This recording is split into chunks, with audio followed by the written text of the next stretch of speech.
오늘 우리에게 주신 하나님의 말씀은 에스겔서 11장 17절에서 21절, 20장 14절의 말씀입니다. 제목을 다 함께 읽어보겠습니다. 이스라엘을 심판하셔야만 하는 이유와 이스라엘을 반드시 회복시키시는 아이러니한 이유, 거룩하신 하나님 이름. 아멘. 하나님의 심판 중에서 가장 무서운 게 무엇일까요? 저는 가끔 이런 생각을 해봅니다. 하나님의 심판 중에서 가장 무서운 게 뭘까? 저는 하나님의 침묵인 것 같습니다. 하나님이 침묵하시면 하나님이 안 계신 것 같습니다. 또 하나님의 심판은 없다라고 착각하게 만들기도 합니다. 하나님이 벙어리이십니까? 하나님이 장님이십니까? 많은 사람들이 하나님은 안 계시다고 생각하니까 하나님 없이 삶을 영위하고 있습니다. 무엇을 하든 간에 내 생각대로, 내 좋을 대로 무서운 거 없이 마음대로 하다 보니까 하나님의 침묵이 마치 하나님은 심판하시지 않는다, 하나님은 안 계신다 라고 생각하게 만드는 것 같습니다. 그런데 저도 아파 보니까 그런 생각이 듭니다. 가장 무서운 게 뭘까요? 증상 없이 다가오는 질병입니다. 저도 대동맥박리 사실 그 전에 조금이라도 여러 가지 증상들을 통해서 알았더라면 그렇게 한 번에 쓰러지지 않았겠죠. 어떻게 보면 그런 말씀하시는 분들을 우리가 자주 접하게 되죠. 하나님께서 버린 자는 하나님께서 아무 말도 안 하신다고 이야기합니다. 내버려 둔다는 거죠.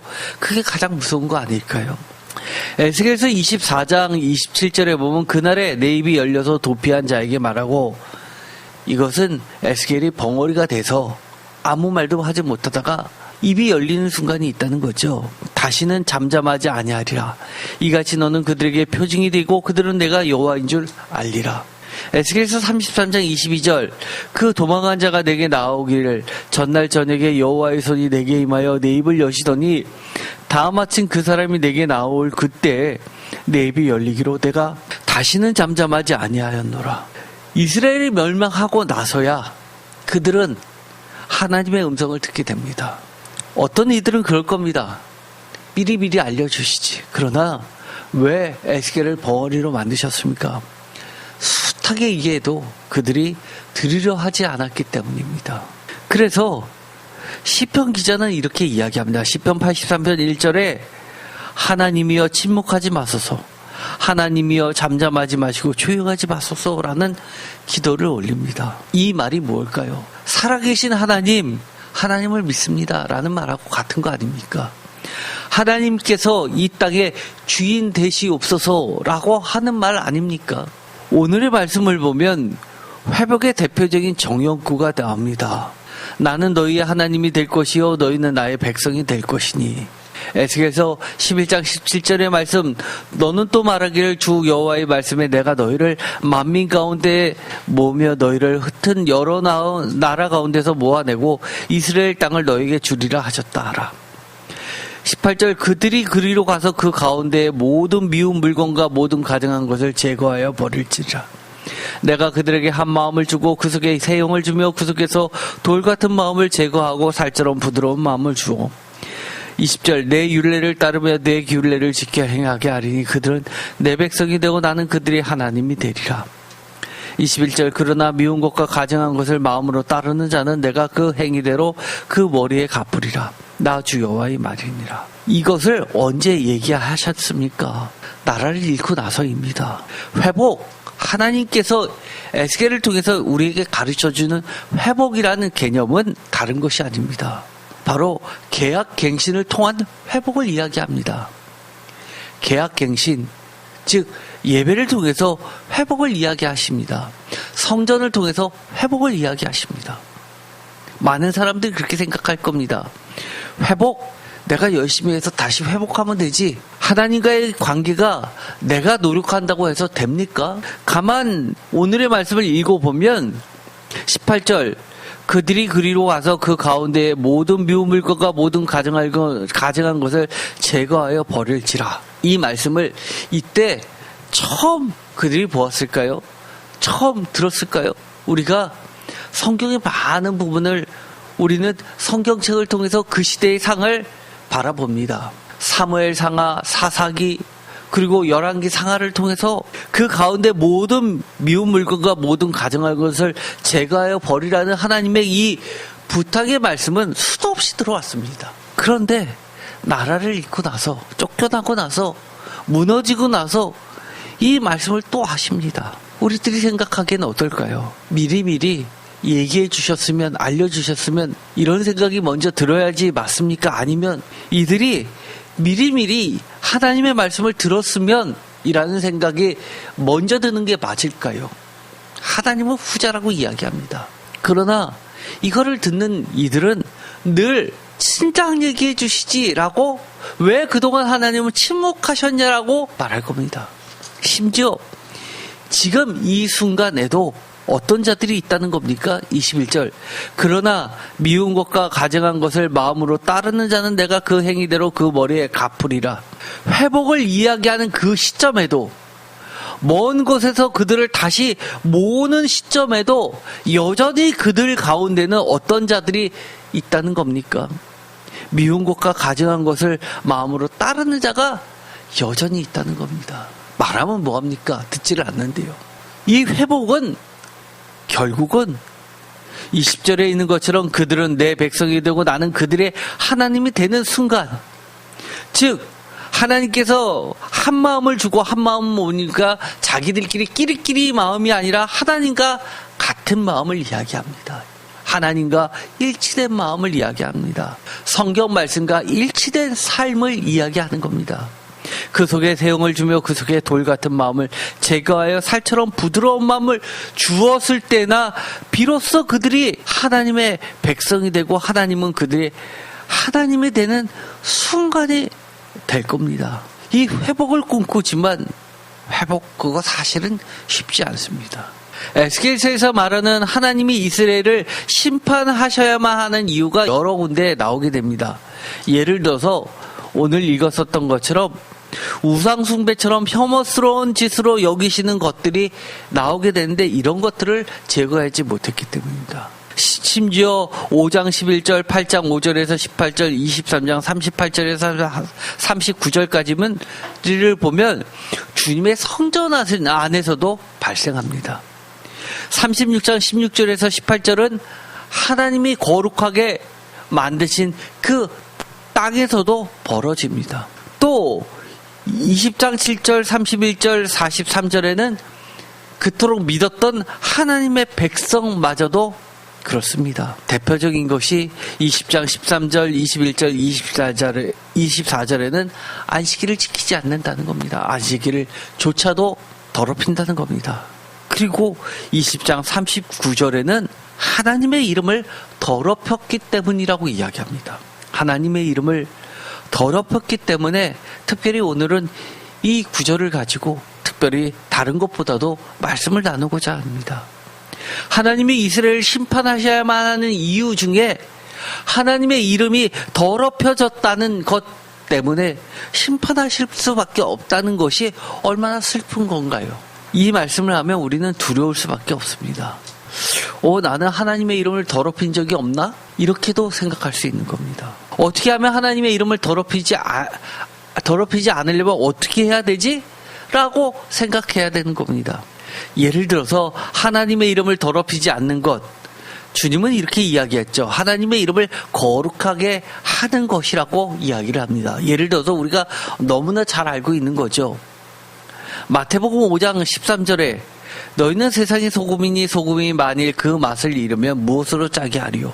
후에는 아무 쓸데없어 다만 밖에 버려져 사람에게 밟힐 뿐이다. 마태복음, 마가복음, 누가복음 이 세 공간복음서 모두에 빛과 소금이라는 이야기가 나옵니다. 마태복음은 철저히 빛과 소금 모두를 선한 행위로 이야기합니다. 그러나 마가복음은 약간 다르죠. 그리고 누가복음에도 달라집니다. 특별히 이 소금의 기능에 대해서 초점을 맞춘 것들이 나오게 되는데요. 무엇으로 짜게 하리요? 그리스도인들이 무엇이냐라고 했을 때 예수님은 이렇게 이야기합니다. 아무 쓸데없으면 소금이 아니라고 이야기합니다. 소금의 맛이 뭘까요? 맛을 나게 하는 것도 있지만 또 모두 있죠.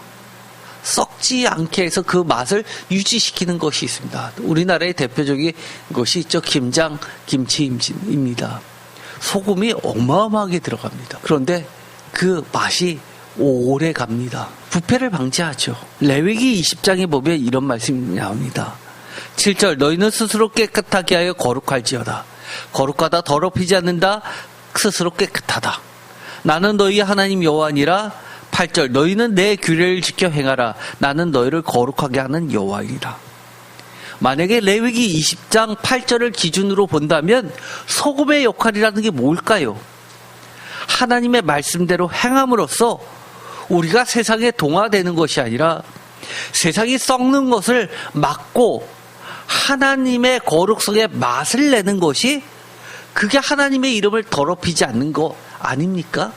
하나님의 말씀대로 살아내는 것, 이것이 소금의 역할입니다. 만약 이것을 놓친다면 우리는 밖에 버려져 밟힐 뿐이라고 이야기합니다. 다르게 이야기하면 어떻게 할까요? 하나님이 지켜주시지 않는다. 하나님도 버리신다. 세상이 너희들을 밟게끔 허락한다라는 겁니다. 에베소서 5장 26절 비슷한 말씀이 나옵니다. 이는 곧 물로 씻어 말씀으로 깨끗하게 하사 거룩하게 하시고, 거룩과 깨끗은 레위기에도 거룩과 깨끗은 짝말처럼 등장합니다. 레위기 20장 7절 너희는 스스로 깨끗하게 하여 거룩할지어다. 그렇죠? 그런데 에베소서 5장도 마찬가지입니다. 말씀으로 깨끗하게 하사 거룩하게 하시고 해서 깨끗과 거룩은 이처럼 짝말처럼 나오는데 뭘로 거룩하게 한다는 겁니까? 말씀으로. 레위기 볼까요? 무엇으로 성결하게 할까요? 8절 너희는 내 규례를 지켜 행하라. 이것이 바로 말씀으로 라는 말하고 뭐가 다릅니까? 똑같지요. 27절 자기 앞에 영광스러운 교회로 세우사 티나 주름 잡힌 것이라 이런 것들이 없이 거룩하고 흠이 없게 하려 하느냐. 거룩하다, 흠이 없다, 더럽혀지지 않는다, 같은 말들입니다. 다시 주님의 말씀으로 돌아가 볼까요? 마태복음 5장 13절 너희는 세상의 소금이니 소금이 만일 그 맛을 잃으면 무엇으로 짜게 하리요? 후에는 아무 쓸데없어 다만 밖에 버려져 사람에게 밟힐 뿐이다. 많은 이들이 이 빛과 소금에서 이 소금의 역할을 선행으로만 생각하시는 분들이 계십니다. 예를 들어서 사람들이 인정받는 선행, 사람들이 좋아하는 선행. 그러나 세상 사람들이 요즘처럼 21세기 대한민국 같은 경우에 사람들이 선한 행위 한다고 좋아합니까? 사람들은요, 제가 겪어보니까 이런 부분도 있습니다. 자기와 다름은 싫어합니다. 저 사람이 착하든 안 착하든 옳은 길을 가든 그릇된 길을 가든 중요하지 않고 자기들과 같이 행동하지 않으면 싫어합니다. 다 같이 못된 짓을 하고 있는데 혼자만 거기에 끼지 않으면 따돌리는 게 요즘의 현상입니다. 아닌가요? 그 가운데서 하나님은 슬퍼하실지 모릅니다. 너까지 휩쓸려 들어가면 어떡하니? 너만이라도 아닌 건 아니라고 해야지. 하나님의 말씀에 비추어 왔을 땐 그거는 절대 용납하면 안 되는 이 소금의 역할을 감당해서 세상과 다르다는 걸 너는 보여줘야 되는 거 아니냐고 우리에게 물어보실 수 있습니다. 그때 뭐라고 하시겠습니까? 내가 사람들한테 인기가 좋았어요 라고 얘기할 건가요? 아니면 내가 사람들한테 미움을 받았지만 하나님의 말씀이 우선이었습니다 라고 답할까요? 하나님께서는 하나님의 이름이 더럽혀지는 것을 참지 못하십니다. 그런데요, 우리가 걱정이 있습니다. 우리가 알게 모르게 하나님의 말씀을 다 지키면서 살기가 쉽지 않죠. 그런데도 불구하고 하나님은 아이러니하게 이렇게도 이야기하십니다. 그럼에도 불구하고 하나님이 자신의 이름이 가장 욕되게 하는 일이라고 여기시는 아이러니한 일이 있습니다. 하나님은 내 이름을 욕되게 하지 말라, 더럽히지 말라라고 했는데 하나님 스스로는 어떻게 생각하시냐면 가장 내가 치욕스럽고 내 이름이 더럽혀지는 일이라고 생각하시는 게 이거라는 겁니다. 에스겔서. 하나님의 백성인 이스라엘이 포로가 되어 타국으로 끌려갔다는 사실 그 자체가 가장 하나님의 영광과 거룩한 이름이 더럽혀졌다고 보시는 겁니다. 그래서 하나님 자신의 이름의 영광과 거룩한 이름을 열방에 드러내기 위해서 이스라엘 백성을 회복시키실 것이라는 겁니다. 에스겔서 20장 41절 42절 28장 22절 25절 36장 16절 그래서 32절 38장 16절 23절 39장 7절 27절 회복 계약갱신을 통한 나는 너희의 하나님이 될 것이요 너희는 나의 백성이 될 것이라는 이 회복을 통해서 하나님은 진정으로 하나님의 거룩성을 찾으신다는 겁니다. 에스겔서 11장 아까도 읽었죠? 18절에 그 가운데 모든 미운 물건과 모든 가증한 것을 제거하는 것 자체가 예배입니다. 하나님과 언약식에 참여하는 겁니다. 부드러운 마음 우리가 예배 드릴 때 어떻게 하죠? 성령님 우리가 하나님의 음성을 온전히 듣고 하나님의 말씀대로 살게 해달라고 기도하고 예배 시작하지 않나요? 그것이 바로 예배이고 회복입니다. 예배는 다른 게 아니라 성령님을 통해서 우리가 새로운 존재로 다시 태어나는 거죠. 그들은 내 백성이 되고 나는 그들의 하나님이 되리라 라는 이 계약갱신 이것은 제가 전에도 설교한 적이 있었습니다. 그 설교를 참조해 보시면 될 겁니다.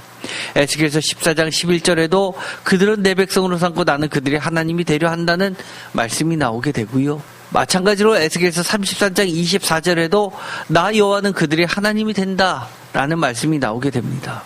에스겔서 34장 30절에도 그들이 내가 여호와 그들의 하나님이며 그들과 함께 있는 줄을 알고 그들 곧 이스라엘 족속이 내 백성인 줄을 알리라 라고 말씀해 주십니다.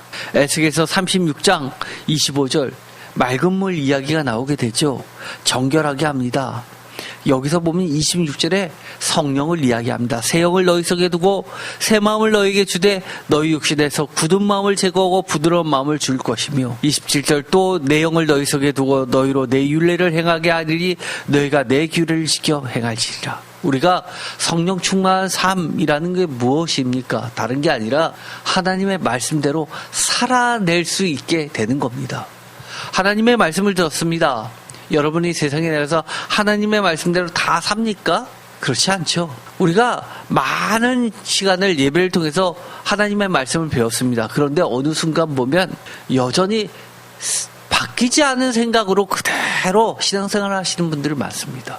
제가 성경 공부 시간에도 누차 그것을 발견하게 되고 또 수정해 드립니다. 에스겔서 37장 23절에 그들은 내 백성이 되고 나는 그들이 하나님이 되려면 먼저 정결해야 됩니다. 더럽혀진 것을 씻어야만 합니다. 2024년 5월 8일 수요일날 했었던 이 말씀도 다시 한번 들어보시기 바랍니다. 죄 용서함에 대한 회개조차도 우리들의 착각이라고 말씀을 드렸고 오직 하나님의 영광과 이름을 위하여 하나님께서는 용서를 해주신다고 말씀을 드렸습니다. 에스겔서에서는 나의 백성이라는 말이 25회나 나오고요. 언약이라는 말이 10일에나 나옵니다. 여호와의 이름을 위하여 하나님께서는 어떻게 하셨습니까?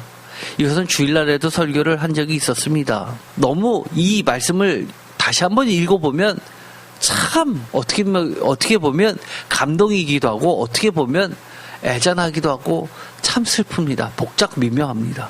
하나님의 마음이 느껴집니다. 하나님이 너무 불쌍하십니다. 에스겔서 20장 9절 그러나 내가 그들이 거주하는 이방인의 눈앞에서 그들에게 나타나 그들을 애굽 땅에서 인도하여 내었나니 이는 내 이름을 위함이라 내 이름을 그 이방인의 눈앞에서 더럽히지 아니하려고 행하였습니다. 너희들이 잘나서 한 게 아니라 내가 그들이 하나님이 되고 너희들은 나의 백성이 된다라고 언약식을 맺었는데 다른 이방인들이 보기에 이들이 여전히 애굽 땅에서 노예로 살면 하나님이 도대체 뭐 하셔? 라고 생각하실까 봐 하나님께서 그들을 구원하셨다는 겁니다. 에스겔서 20장 14절 내가 내 이름을 위하여 달리 행하였나니 내가 그들을 인도하여 내는 것을 본 나라들 앞에서 내 이름을 더럽히지 아니하려 하였음이로다. 마찬가지죠. 오늘날에도 우리가 이처럼 살아서 숨쉬면서 하나님 앞에 예배를 드릴 수 있는 것도 사실 하나님의 은혜입니다. 뭐가 제일 복일까요? 거꾸로 이야기하면 제가 서두에서 말씀드렸던 것과 비슷합니다. 무엇이 제일 두려운 심판일까요? 하나님께서 침묵하시는 겁니다. 내가 어떤 잘못을 해도 가만히 놔두시는 겁니다. 어떤 게 복일까요? 내가 조금만 잘못해도 하나님께서 야단쳐 주시는 게 어떻게 보면 복입니다. 병원에 자주 가면 아픈 데가 자주 드러나게 되죠. 어떻게 보면 고칠 수 있는 겁니다. 에스겔서 20장 22절 내가 내 이름을 위하여 내 손을 막아 달리 행하였나니 내가 그들을 인도하여 내는 것을 본 여러 나라 앞에서 내 이름을 더럽히지 아니하려 하였습니다. 하나님께서요, 마음 같아서는 이스라엘 백성들 혼내시고 싶어 하십니다. 그러나 죽이지는 않으십니다. 마찬가지죠. 하나님께서 우리를 보시면서 하나님의 손을 막아 달리 행하실 경우가 얼마나 많습니까? 에스겔서 20장 39절 하나님께서 부탁조차 하십니다. 이후에는 다시는 너희 예물과 너희 우상들로 내 거룩한 이름을 더럽히지 말아달라고 합니다. 에스겔서 20장 44절 이스라엘 족속아 내가 너희 악한 길과 더러운 행위대로 하지 아니하고 내 이름을 위하여 행한 후에야 내가 여호와인 줄 너희가 알리라. 주 여호와의 말씀이라. 우리가 깨닫는 데는 시간이 많이 걸립니다. 그만큼 우리가 악하기 때문이죠. 그럼에도 불구하고 하나님은 하나님의 이름을 위하여 우리에게 기회를 다시 한번 주십니다. 그럼에도 불구하고 하나님은 이렇게 이야기하시죠. 에스겔서 36장 20절 그들이 이른바 그 여러 나라에서 내 거룩한 이름이 그들로 말미암아 더러워졌나니 곧 사람들이 그들을 가리켜 이르기를 이들은 여호와의 백성이라도 여호와의 땅에서 떠난 자라 하였습니다. 하나님의 거룩한 이름이 하나님의 백성들로 말미암아 더러워졌다. 우리가 세상에서 살 때 혹시나 우리의 삶을 통해서 하나님의 이름이 더럽혀진 것이 있습니까? 사실 이것은요, 아까 주님이 얘기하셨던 것처럼 소금의 비유하고 같이 생각해야 됩니다. 사람들이 칭찬한다고 잘했어 라고 한다고 다 하나님의 이름이 거룩해집니까? 저도 대학교 때 그런 적 많습니다. 꼭 MT를 가면 꼭 주일날 끼고 갑니다. 예배 못 드리죠. 제가 빠지면 엄청 욕합니다. 쟤는 맨날 뺀질거려. 선배들도 뭐라고 그러죠. 그래도 사람들이 싫어해도 하나님의 말씀대로 사는 것이 오히려 그들은 욕할지 몰라도 하나님을 기뻐하십니다. 마찬가지죠. 회사 생활할 때는 어땠습니까? 온갖 리베이트와 접대와 이런 문화 속에서 술과 더러운 것들로부터 나는 안 한다고, 나는 크리스찬이라고 잘라 말하면서 사람들과 하나 되지 못했을 때 오히려 하나님은 기뻐하셨습니다.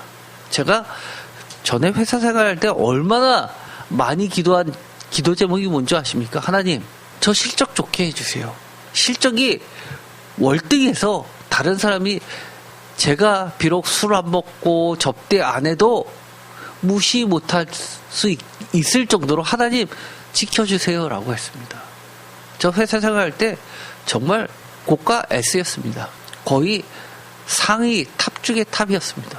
실적 너무너무 좋았습니다. 제 능력이 뛰어서 그랬다가 저는 한 번도 생각해 본 적 없습니다. 하나님이 그렇게 해주신 겁니다. 우리가 사업을 할 때도 마찬가지죠. 에이, 사람들은 그렇게 평가합니다. 돈 많이 벌면 아유 하나님한테 복 받았어. 그런데 그들의 눈에 보기에 변변치 않으면은요, 하나님 믿는 사람이 왜 그래? 이렇게 얘기합니다. 그러나 제가 보기에는요, 그렇게 돈 많이 벌지 않으시는데도 불구하고요, 너무너무 부러운 사람이 있습니다. 너무너무나 하나님 앞에서 반듯하게 사시는 분들 너무 많습니다. 오히려 목회자인 제가 부끄러울 정도로 사십니다. 하나님은 그런 사람들을 좋아하시지 않겠어요? 에스겔서 36장 22절에도 하나님은 더럽힌 나의 거룩한 이름을 위한다고 이야기하십니다. 에스겔서 36장 23절 여러 나라 가운데서 더럽혀진 이름 곧 너희가 그들 가운데 더럽힌 나의 큰 이름을 내가 거룩하게 할지라. 내가 그들의 눈앞에서 너희로 말미암아 나의 거룩함을 나타내리니 내가 여호와인지를 여러 나라 사람이 알리라. 주 여호와의 말씀이라. 그래서 7절에 보면 39장 7절에 보면 이렇게 이야기합니다. 다시는 내 거룩한 이름을 더럽히지 아니하게 하리라. 멋지잖아요, 하나님. 하나님이 이런 분이십니다. 에스겔서 39장 25절 내 거룩한 이름을 위하여 열심을 내어라는 말씀을 하십니다. 하나님께서 어찌어찌 시간이 지나면 해결해 주겠지가 아니라 하나님께서 열심을 내서 사로잡힌 자를 돌아오게 하며 이스라엘 온 족속에게 사랑을 베풀지라라고 이야기하십니다. 하나님께서 그 누구보다도 하나님의 백성을 위하여 하나님은 열심을 내고 계십니다. 믿으세요. 안 들리는 것 같아도 하나님은 침묵하지 않으십니다. 저는요, 이런 하나님의 열심을 늘 바라보고 있습니다. 손에 안 잡히는 것 같지만 하나님이 포기하시기 전까지는 전 포기하고 싶지 않습니다. 이것이 야곱의 씨름 아닙니까? 밤이 새도록 붙잡고 놓지 않는 그 기도에서 그것이 우리의 할 일입니다. 하나님은 뭘 하실까요? 하나님이 열심을 내셔서 하나님은 하나님의 일을 하십니다. 다만 우리는 그것을 믿을 뿐입니다. 심지어 에스겔서 48장 35절은 그 성읍의 이름을 여호와 삼마라 하리라 라고 하면서 새로운 이름을 주십니다. 우리에게 어떤 이름을 기본적으로 주셨습니까? 하나님의 백성이요, 크리스찬이요, 예수님을 믿는 하나님의 자녀들입니다. 우리가 해야 될 게 뭘까요? 간단합니다. 하나님의 이름을 더럽히지 않으려고 우리가 죽을 힘을 당해서 하나님의 말씀대로 살아내는 겁니다. 비록 우리가 중심만 그렇다면 실수가 있었다 하더라도 하나님은 아이러니하게 거룩하신 하나님의 이름을 위해서라도 하나님께서 열심을 내어주셔서 반드시 회복시켜 주십니다. 회복이라는 말 어려운가요? 출애굽하고 비교해서 생각해 볼까요? 출바벨론하고 비교해서 생각할까요? 예를 들어서 건강이 약화됐습니다. 하나님께서 회복시켜 주십니다. 경제적으로 어려워졌습니다. 하나님께서 회복시켜 주십니다. 나이가 다 이제 들어서 사람들한테 이제 새로운 삶을 준비해야 되지 않겠냐고 하는 시점이 다가와도 하나님은 청춘처럼 청년처럼 독수리가 날개짓하며 오르도록 새 힘을 허락해 주십니다. 왜냐하면 우리 안에는 하나님의 이름이 계시기 때문입니다. 우리가 조금이라도 하나님의 이름을 거룩하게 구별되게 우리의 삶을 통해서 하나님의 이름을 높여 드린다면 우리는 하나님께서 끝까지 우리를 버리시지 않으실 충분한 이유이기도 합니다. 기도하고 마치기로 하겠습니다. 하나님 감사합니다. 우리가 하나님께서 침묵하신다고 생각하실 때가 있습니다. 시편 기자도 하나님이여 침묵하지 마시옵소서, 잠잠하지 마시옵소서라고 기도합니다. 우리 삶 가운데서 답답할 때가 너무 많습니다. 하나님, 저희를 사랑하시는 것, 그 이유가 하나님은 우리에게 말씀해 주십니다. 하나님의 말씀대로 우리가 하나님의 이름을 거룩하게 해드리기를 원합니다. 더럽히지 않게 해드리기를 원합니다. 비록 우리가 부족해서 실수하더라도 하나님은 하나님의 이름을 위하여 하나님의 이름을 스스로 거룩하게 하기 위하여 우리를 회복시켜 주신다는 사실을 끝까지 믿고 나가게 하여 주옵소서. 하나님의 그 이름이 곧 우리의 이름이 되게 하여 주시옵소서. 예수 그리스도의 이름으로 기도드립니다. 아멘.